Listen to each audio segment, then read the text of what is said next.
क्या आप जानते हैं कि जब दुनिया कल्पना भी नहीं कर सकती थी, भारत में सर्जरी की जा रही थी, और वो सर्जरी सिर्फ कटछांट नहीं बल्कि रिकंस्ट्रक्टिव प्लास्टिक सर्जरी थी। ये सब हुआ था 600 साल ईसा पूर्व सुश्रुत के हाथों। सुश्रुत को दुनिया अब फादर ऑफ सर्जरी कहती है। उनकी किताब सुश्रुत संहिता सिर्फ एक मेडिकल टेक्स्ट नहीं, एक एनसाइक्लोपीडिया है सर्जिकल टेक्निक्स का। इसमें 300 से ज्यादा ऑपरेशंस, 120 से ज्यादा सर्जिकल इंस्ट्रूमेंट्स और हर्ब्स और एनेस्थीसिया की जानकारी दी गई है। उस समय दुनिया के अन्य हिस्सों में चिकित्सा प्रिमिटिव थी।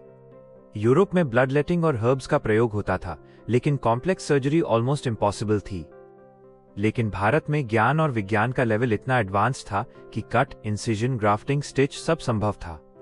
सुश्रुत ने ह्यूमन एनाटॉमी का गहन अध्ययन किया और सर्जरी के लिए ह्यूमन कैडावर्स का भी प्रयोग किया। यानी 2600 साल पहले भारत में मेडिकल रिसर्च आज की तरह स्ट्रक्चर्ड थी। सुश्रुत ने सबसे पहले रिकंस्ट्रक्टिव सर्जरीज की। Nose reconstruction, rhinoplasty, ear reconstruction, lip repair, skin grafting. उनकी टेक्निक्स इतनी एडवांस थी कि मॉडर्न प्लास्टिक सर्जन्स भी वही मेथड्स फॉलो करते हैं।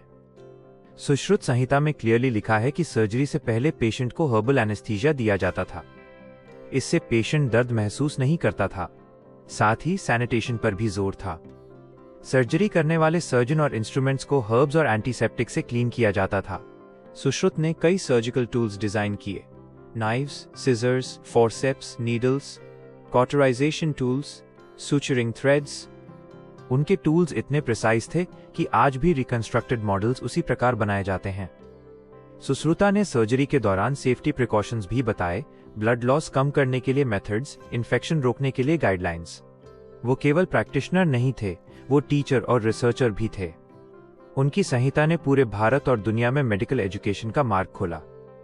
बाद में यूरोप में जब मॉडर्न सर्जरी डेवलप हुई, डॉक्टर्स ने देखा कि इंडिया में ये सब टेक्निक्स ऑलरेडी मौजूद थीं। ब्रिटिश स्कॉलर्स ने 18वीं सदी में सुश्रुता संहिता का अध्ययन किया और स्वीकार किया कि इंडियन सर्जरी सेंचुरीज अहेड थी।